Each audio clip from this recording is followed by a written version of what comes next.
En Namibie, 3 fonctionnaires de l'Assemblée nationale ont quitté leur emploi pour des soupçons de détournement de plus de 1,2 million de dollars namibiens au Parlement. À travers un communiqué publié samedi 16 avril, l'Assemblée nationale reconnaît avoir détecté des irrégularités financières impliquant 3 fonctionnaires qui ont depuis démissionné de leur poste. L'institution a indiqué qu'elle a pris des mesures pour récupérer les fonds de pension des anciens fonctionnaires et les indemnités de congé. Dans sa déclaration, l'Assemblée nationale a nié avoir dissimulé la corruption ou l'avoir tolérée et a rappelé qu'elle a pour mission de lutter contre la corruption et reste une institution intègre.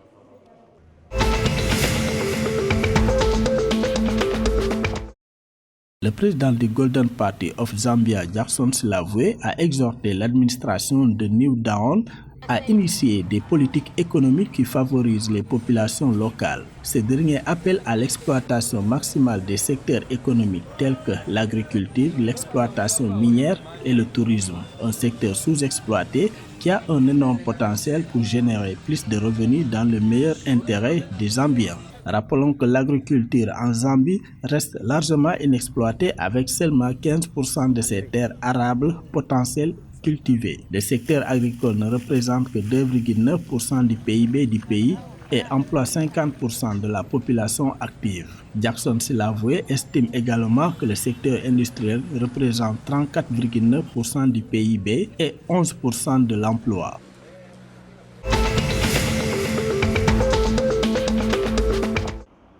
Au Zimbabwe, le gouvernement et les partenaires au développement ont injecté au moins 51 millions de dollars américains dans le programme de revitalisation de l'irrigation des petits exploitants pour les agriculteurs ruraux à travers le pays.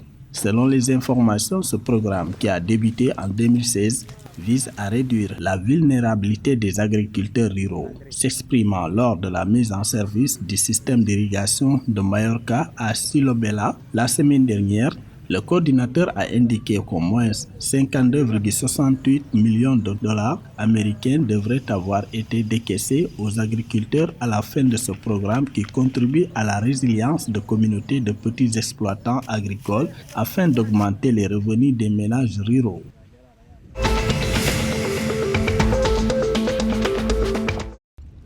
En Angola, le président de la République, João Lourenço, a exprimé ce 17 avril sa solidarité et ses regrets pour de nombreuses pertes en vie humaine qui ont frappé la province de KwaZulu-Natal en Afrique du Sud, causées par des pluies intenses et les inondations. Dans un message adressé à son homologue sud-africain, Cyril Ramaphosa, le chef de l'État angolais a déclaré avec une grande émotion que la perte élevée des vies humaines avec ses souffrances inhérentes et l'ampleur de la destruction des biens publics et privés, constitue une perte douloureuse pour l'ensemble du peuple sud-africain et pour les autorités du pays.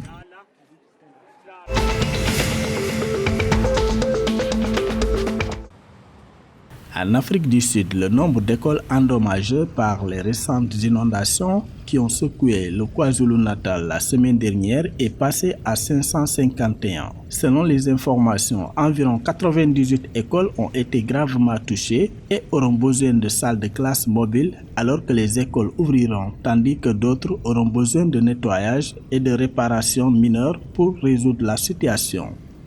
La semaine dernière, le ministère de l'Éducation de la province de KwaZulu-Natal a déclaré que les écoles touchées par les inondations seraient fermées jusqu'à mardi 19 avril 2022. Il est indiqué que le coût estimé des dommages aux infrastructures routières est provisoirement établi à 5,6 milliards de rands et comprend 1369 projets d'infrastructures à travers la province.